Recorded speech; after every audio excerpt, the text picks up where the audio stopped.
తెలంగాణ రాష్ట్ర ముఖ్యమంత్రి విదేశీ పర్యటన ముగిసింది. దాదాపు 1,78,950 కోట్ల పెట్టుబడి తెలంగాణకు తీసుకొచ్చారు. సో ఇదే అంశం మీద బీఆర్ఎస్ నేతలు అనేక విమర్శలు చేస్తూ ఉన్నారు.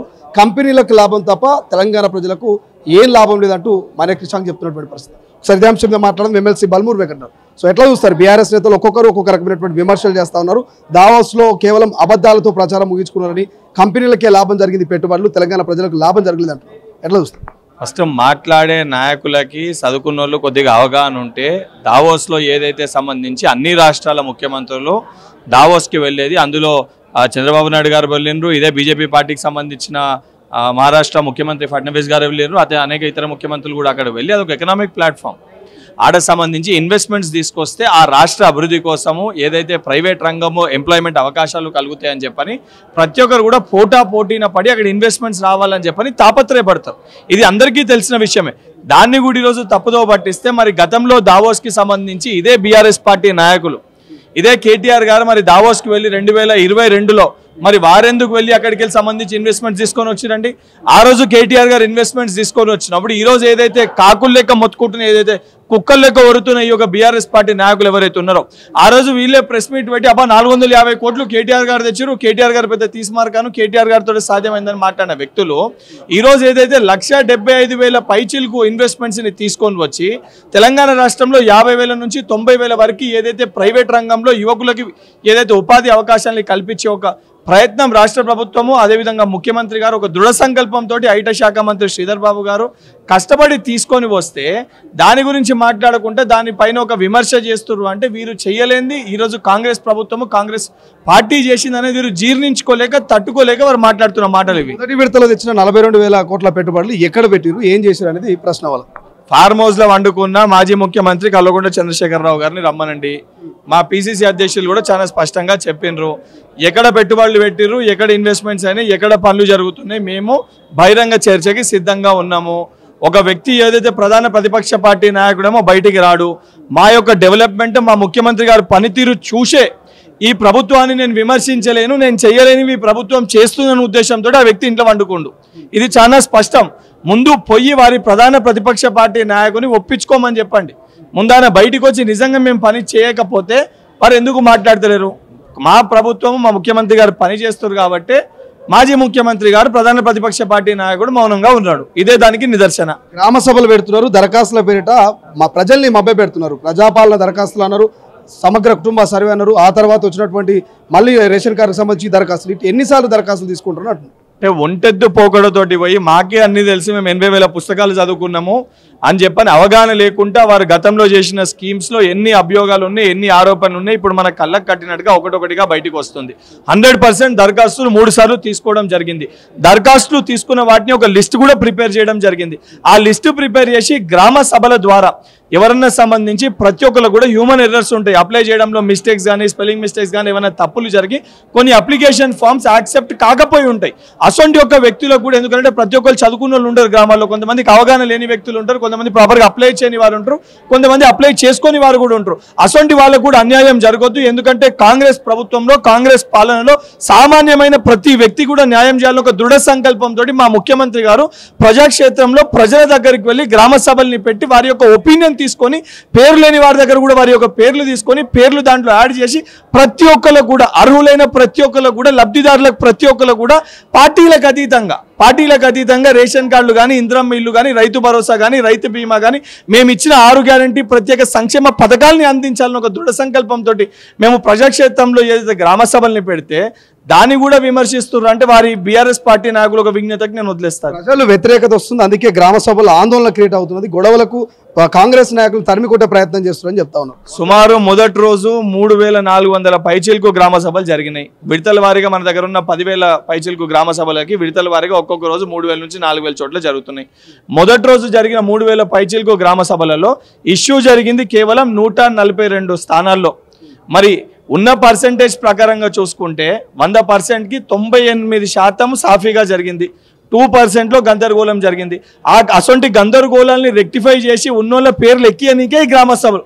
ఆ కనీస విజ్ఞత లేకుండా, ఆ జ్ఞానం లేకుండా ఈరోజు బయటికి వచ్చి వాళ్ళకున్న మీడియా మాధ్యమాల్లో, వాళ్ళకున్న పత్రికల్లో ఆ 142 అని వాళ్ళే ప్రచారం చేశారు. అంటే ఇతర ఉన్న అన్ని గ్రామ సభల్లో సాఫీగా జరుగుతున్నట్టే కదా, అక్కడ ప్రతి ఒక్కరి పేర్లు కూడా వచ్చినట్టే కదా. ఈ ఉన్న 145 కూడా రెక్టిఫై చేయనికే ఈ గ్రామ సభలు. కనీసం ఆలోచన లేకుండా గత ప్రభుత్వం 10 ఏళ్ల వారి పరిపాలనలో ధర్నా చౌక్ లేదు, చెప్పుకోనికి సెక్రటరియట్లు అందుబాటులో లేదు, మంత్రులు అందుబాటులో లేరు, ఎమ్మెల్యేలు అందుబాటులో లేదు, అధికారులు అందుబాటులో లేరు.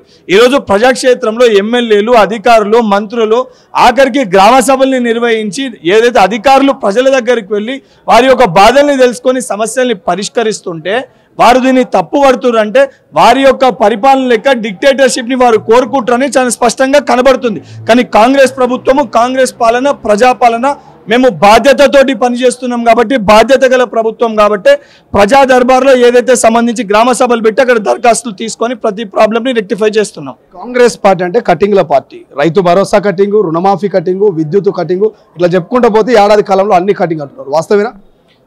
ఏదన్నా రైతు భరోసా తీసుకొని వస్తే రైతుల సంక్షేమం కోసం తీసుకొచ్చిన పథకం అది. అర్హులైన రైతులకి ఆ పథకాన్ని అందుబాటులోకి తీసుకురావాలి. రాళ్ళు రప్పలకి, రియల్ ఎస్టేట్ ఏజెంట్లకి, లేకపోతే ఇంకా ఏదైతే బడా భూస్వాములకి అటువంటి ఒక రైతు భరోసా కలిగి రైతులకి రావాల్సిన సంక్షేమ పథకాలన్నీ కూడా బడాబాబులకి పోదనే ఒక ఉద్దేశంతో దానికి సంబంధించి దాన్ని ఏదైతే సబ్సిడైజ్ చేసి ఎవరికైతే అర్హులకి దక్కాలి ఆ కోణంలో పరిగణలోకి తీసుకొని చేయడం జరుగుతుంది. లేదు రైతు భరోసా రైతులకు కాకుండా అందరికి కూడా చేకూర్చాలనేది టీఆర్ఎస్ పార్టీ వాదన అయితే అది వాళ్ళు బయటకు వచ్చి చెప్పాలి. 15,000 హామీని 12,000 కుదించడం వెనక కారణం ఏంటి? ఏదైతే ఒక స్కీమ్ని ఇంప్లిమెంట్ చేస్తున్నప్పుడు తెలంగాణ రాష్ట్ర పరిస్థితుల రీత్యా ఎన్ని అప్పుల భారంలో తెలంగాణ రాష్ట్రం ఉన్నప్పటికీ 100% కాంగ్రెస్ పార్టీ 15,000 ఇస్తామని చెప్పినాము. 12,000తో ఈరోజు మొత్తం అన్నింటినీ కూడా స్ట్రీమ్ లైన్ చేస్తున్నాము. ఆ స్ట్రీమ్ లైన్ చేసుకుంటూ 12,000 కూడా రానున్న రోజుల్లో 100% మేము ఇచ్చిన 15,000 కూడా తప్పనిసరిగా ఇచ్చి తీరుతాము.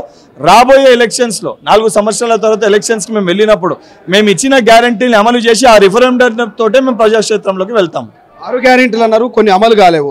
తులం బంగారం ఎట్టిపోయింది, మహిళలకు స్కూటీలు ఎట్టిపోయినాయి, 2,500 రూపాయల ఆర్థిక సాయం ఎట్టిపోయింది, నిరుద్యోగం ఎట్టిపోయింది, ఇతర హామీలన్నీ ఎక్కడ పోయినాయని అడుగుతున్నారు. ప్రభుత్వం అధికారంలోకి రాగానే చాలా స్పష్టంగా మహిళలకి పెద్దపీట వేసే విధంగా మహిళలకు ఆర్టీసీ, ఫ్రీ ఆర్టీసీ కానీ, 500 రూపాయల గ్యాస్ సిలిండర్ కానీ, 200 యూనిట్ల ఉచిత కరెంట్ కానీ, రైతుల సంక్షేమం కోసం రైతు బీమా కానీ, 2 లక్షల రూపాయల రైతు రుణమాఫీ కానీ, రైతు భరోసా కానీ, దానితో పాటు సన్నఓట్లకి 500 రూపాయల బోనస్ కానీ, ఏదైతే విద్యార్థులకు విద్యా వ్యవస్థని మెరుగుపరచడానికి ఇంటర్నేషనల్ తరాలో మొదటి దఫాలో 26 ఏదైతే అసెంబ్లీలో మోడల్ స్కూల్ కానివ్వండి, రెండో విడతలో 33 కానివ్వండి, మొత్తం 119 నియోజకవర్గాల్లో ఇంటర్నేషనల్ తరాలో మోడల్ స్కూల్ ప్రారంభించారు కానీ, స్కిల్ యూనివర్సిటీ కానీ, ఏదైతే దానితో పాటు స్పోర్ట్స్ యూనివర్సిటీ కానీ, ఒక విద్యార్థి పుట్టినప్పటికెళ్ళి మెరుగైన విద్యని అందించి దానితో పాటు తన కాళ్ళపైన తాను నిలిచిన విధంగా స్కిల్ని ఆ విద్యార్థికి అందించి ఆ కుటుంబాన్ని ఆదుకునే విధంగా ప్రతి కోణంలో బడుగు బలైన వర్గాలకి, రైతులకి, గిరిజనులకి, మహిళలకి, అందరి సంక్షేమ పథకాలకి మేము ఇచ్చిన ఒక్కొక్క గ్యారంటీని కూడా ప్రజాక్షేత్రంలో ప్రజలకి అమలు చేస్తూ వస్తున్నాము. చాలా స్పష్టంగా అన్నింటినీ కూడా అమలు చేస్తున్నా దాన్ని తట్టుకోలేక, జీర్ణించుకోలేక ఏదో ఒక విమర్శలు చేయాలని చెప్పి వాళ్ళు విమర్శలు చేస్తున్నారు.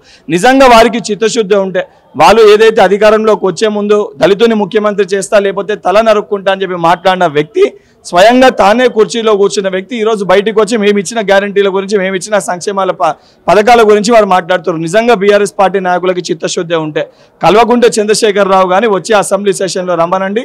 మేము చేసిన సంక్షేమ పథకాలు, మేము ఇచ్చిన గ్యారంటీల పైన మేము అసెంబ్లీలో చర్చించడానికి సిద్ధంగా ఉన్నాము. ఆయన బయటకు వచ్చి మేమన్నా తప్పు చేస్తే ప్రధాన ప్రతిపక్ష పార్టీ నాయకునిగా ప్రజలు చూసే విధంగా అసెంబ్లీలో చర్చలో పాల్గొమనండి. కేసీఆర్ రాజకీయంగా ఎదుర్కోలేకనే అక్రమ కేసులు, లొట్టపీస్ కేసులు, లొట్టపీస్ ముఖ్యమంత్రి. ఈ విచారణ ఏడాదికి వచ్చింది, అరెస్ట్ అయ్యే అవకాశం ఉండదా? తెలంగాణ రాష్ట్రం అభివృద్ధి చేస్తామనే పేరుతోటి బంగారు తెలంగాణ అని చెప్పి ఒక పేరుతోటి బంగారు తెలంగాణ కాదు, కల్వకుంట్ల కుటుంబాన్ని బంగారుమయం చేసుకునే విధంగా ఏదైతే ఏ స్కీమ్ తీసుకొచ్చినా ఏ రకంగా స్కామ్ చేయాలని చెప్పి ఆలోచిస్తూ ఛత్తీస్గఢ్ ఎలక్ట్రిసిటీ ఒప్పందం కానివ్వండి, కాళేశ్వరం ప్రాజెక్టు కానివ్వండి, ఫోన్ ట్యాపింగ్ కేసు కానివ్వండి, లేకపోతే రేసింగ్ కేసు కానివ్వండి, ఇవన్నీ కేసులకు సంబంధించి గత ప్రభుత్వం లెక్క కక్షతోటి మేము వ్యవహరిస్తలేం. ప్రొసీజర్ ప్రకారంగా, సిస్టమ్ ప్రకారంగా అన్నిటిపైన ఎంక్వైరీ జరుగుతుంది. 100% ఆధారాలతోటి మీడియా మాధ్యమాల్లో సంబంధించిన డిపార్ట్మెంట్స్ని ఎవిడెన్స్తో సహా బయటపెట్టి తెలంగాణ రాష్ట్ర సంపదని వాళ్ళ కుటుంబ అభివృద్ధి కోసం ఎవరైతే దోచుకున్నారో తప్పనిసరిగా వాళ్ళ దగ్గరికి వెళ్ళి ఆ సంపద వెనక్కి తీసుకొని తెలంగాణ రాష్ట్రాన్ని అభివృద్ధి పదంలో తీసుకొని వెళ్తాము. దానితో పాటు ఆ కుటుంబాన్ని కానీ ఆ వ్యక్తులను కానీ కటకటాల్లో కూడా తప్పనిసరిగా నెడతాము. Thank you so much. ఇది మొత్తం మీద సో గతంలో జరిగినటువంటి అవినీతి అక్రమాల మీద ఖచ్చితంగా యాక్షన్ తీసుకుంటాము, ఖచ్చితంగా ఆ కుటుంబాన్ని కటకటాల్లోకి పెడదామంటూ ఎమ్మెల్సీ బల్మూరు వెంకట్ క్లియర్గా చెప్తున్నటువంటి పరిస్థితి. కెమెరా పర్సన్ జాఫర్తో శ్రీశైలం, తొలి వెలుగు, గాంధీ భవన్. ప్రపంచంలో ఏ మూల ఏ క్షణం ఏం జరుగుతుందో వేగంగా తెలుసుకోవడానికి తొలి వెలుగు వాట్సాప్ ఛానల్ని ఫాలో చేయండి.